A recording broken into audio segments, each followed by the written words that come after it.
Estamos de volta, este é o 3 em 1 e milhares de pessoas participaram dos atos do Ele Não no sábado. Um número um pouco menor de manifestantes promoveu um protesto ao contrário, o Ele Sim, em defesa de Jair Bolsonaro.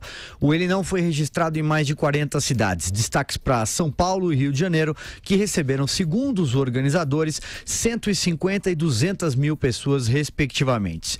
Marina Silva, Vera Lúcia e Guilherme Boulos participaram do ato no Largo da Batata, em São Paulo. As candidatas a vice, Manuela Dávila, Cátia Abreu e Sônia Guajajara, também compareceram. Um dia depois, no domingo, apoiadores de Bolsonaro promoveram o Ele Sim. Foram registradas manifestações em algumas cidades com menor adesão. Na capital paulista, discursaram Janaína Pascoal, Major Olímpio e candidatos a deputado do PSL. Um deles foi Eduardo Bolsonaro, que entrou numa polêmica ao dizer que as mulheres de direita são mais bonitas e mais higiênicas que as mulheres de esquerda. Ai, ai, ai. Vera Magalhães.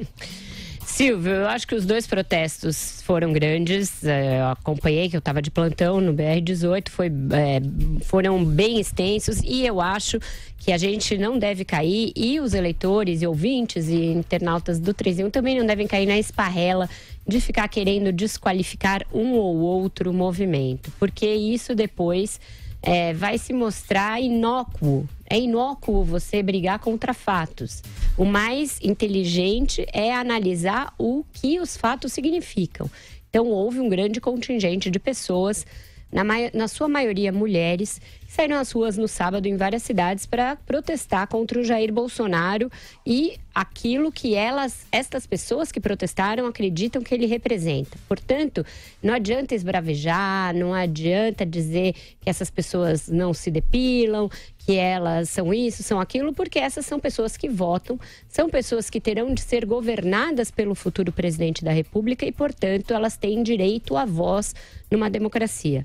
Da mesma maneira, pessoas saíram às ruas no domingo, para dizer Ele Sim, mito, Bolsonaro no primeiro turno e outros gritos de ordem.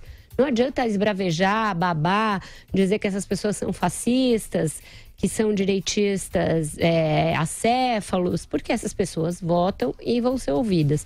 O que é importante sobre esses protestos? É importante dizer que a eleição ganhou, mais do que nunca, aquele caráter plebiscitário de que a gente fala aqui há algumas semanas. Ele sim e ele não já trazem nos seus próprios títulos a característica de um plebiscito, de você dizer sim ou não a uma pessoa, no caso Jair Bolsonaro. Que significa, em contraposição, dizer sim ou não a outra pessoa, que é aquela que a gente se referiu no bloco anterior, Luiz Inácio Lula da Silva. Portanto, dada esta característica do pleito, que ficou muito gráfica no fim de semana, em um dia e em outro, é muito difícil que qualquer outro candidato tenha força para ainda ameaçar esses dois no segundo turno. Daí porque eu acho que esses protestos são importantes para o segundo turno, Silvio. Eles vão ser importantes para aumentar ou diminuir a rejeição do Jair Bolsonaro, assim como fatos como a delação do Palocci serão importantes para aumentar ou diminuir a rejeição ao PT e, em consequência, ao Fernando Haddad. Esta vai ser uma eleição que vai ser decidida principalmente por aquele que tiver a menor rejeição e não necessariamente a maior adesão. Andreasa, que balanço você faz dos atos, dos protestos, enfim? Silvio, é impossível, nem acho importante, determinar qual conjunto de movimentos foi maior. Ambos foram imensos, com naturezas diferentes. O de sábado, ele não, segundo a leitura que eu fiz, também acompanhando muito de perto ambos, foi mais concentrado, teve mais foco, especialmente no Rio e em São Paulo, e foram mais midiáticos, mais voltados para a repercussão na imprensa, com efeito, muito mais cobertos pelo jornalismo, com muito mais repercussão. Isso é fato. Também é fato de que ali estavam reunidos grupos os mais diversos. Quer dizer, havia na manifestação contra o Bolsonaro, você mesmo disse, vários candidatos, adversários entre si, todo mundo tentando tirar uma casquinha dessa polarização. Naturalmente, o volume grande de grupos diversos encorpa um movimento que é, essencialmente, no caso de sábado, um movimento de rejeição. Rejeição ao Jair Bolsonaro. Daí porque, a Vera tem razão, é um sinal do que poderia, do que pode se armar num segundo turno entre os dois. Entre Fernando Haddad, evidentemente, o beneficiado, aquele que capitaliza eleitoralmente os movimentos de sábado, e Jair Bolsonaro. A eleição do segundo turno não é uma nova eleição, é a mesma, leva os mesmos vícios, as mesmas cargas, as mesmas informações do primeiro turno. Mas é uma em que a rejeição é fundamental, e o movimento de sábado foi um movimento de rejeição. O de domingo, gigantesco também, me pareceu, desde onde eu vi da minha casa, acompanhando com as informações disponíveis, menor cobertura da imprensa, foi mais pulverizado. Imenso também no Rio e em São Paulo, mas mais pulverizado, com presença em mais cidades pequenas e muita presença no Nordeste, em redutos tradicionalmente lulopetistas, o que me chamou a atenção. E, a favor desse movimento, o fato de ser uma reunião de multidões em prol de algo, em prol de alguém, e não contra. Naturezas diferentes para um final de semana de mobilização política que também, como a Vera disse, reforça o caráter plebiscitário que esse pleito tomou já no primeiro turno, o que é algo excêntrico na história eleitoral brasileira. Madureira, sigo com você, o seu balanço. Olha, multidão mesmo tinha na passeata do Dia do Orgulho Gay lá na Avenida Atlântica. Não, Andreasa? Mas eu e a Andreasa estávamos lá e... Foi ontem, né, Madu? Foi, eu estava logo atrás de você. Ontem teve. Não? Então, foi ontem. Você foi comigo. Não. Eu estava atrás de você, você não percebeu. A gente estava lá. Estava lá. Foi enorme e sob chuva. E sob chuva, é claro. Mas olha só, realmente você tem o caráter plebiscitário quando você coloca, né? Ele sim e ele não. Isso você já deforma de uma enorme maneira o processo. Porque você atua de uma maneira tão reducionista as coisas, né? Isso aí realmente vai dar muito dinheiro para o Andreasa. Ele vai editar livros e livros sobre esse assunto daqui a alguns anos, porque essas eleições, esse momento que a gente está vivendo, vai ser um prato cheio para os futuros historiadores.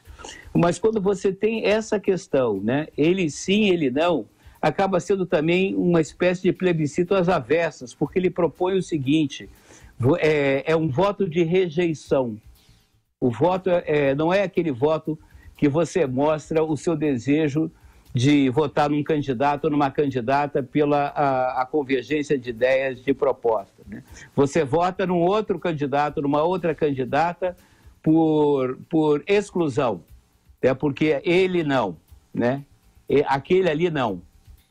Eu não estou fazendo nenhum julgamento, nenhum juízo de valor, eu só estou descrevendo o que meu raciocínio me leva a entender, né? Principalmente baseado numa questão de comportamento, digamos assim, homofóbico, de comportamento machista e tal, do Bolsonaro. Isso aí é que só acirra o processo de polarização, né? Então, muitas pessoas pensam o seguinte, se o Bolsonaro não ganhar no primeiro turno, ele no segundo turno fatalmente perde, seja qual for o adversário. Então, vamos dar força para o Bolsonaro, mas vai dar força para o Bolsonaro por quê? É porque eu sou contra o Lula, né? Esse é o raciocínio que tem, né? Que esvazia, inclusive, esvazia votos do Ciro, do Alckmin, da Marina, seja lá quem for, isso acontece, né? Voto é emoção, né? Voto é pura emoção. E ao eleger qualquer um dos candidatos, né? Qualquer um dos candidatos em primeiro turno, de certa forma, você está dando um cheque em branco para ele. Você está dando um cheque em branco, porque ele não precisa ir ao segundo turno negociando o apoio de outras forças políticas, estabelecendo outros compromissos, marcando posições com relação, por exemplo, à liberdade de imprensa, com relação à democracia, com relação... Enfim, há várias coisas, né, agendas que são do interesse do eleitor. É perigosíssimo, por exemplo, você ter a vitória de qualquer candidatura em primeiro turno. Você está, de certa forma, dando um cheque em branco para esse cidadão ou essa cidadã, né, assumir o poder executivo, né, sem nenhum outro compromisso. É óbvio que para governar você vai precisar do Congresso, você vai precisar sentar e negociar com o Congresso eleito. Mas você já tem um enorme cacife, você já sai com uma enorme vantagem, né, da primazia, né, da superioridade do voto popular, de ter ganho em primeira instância.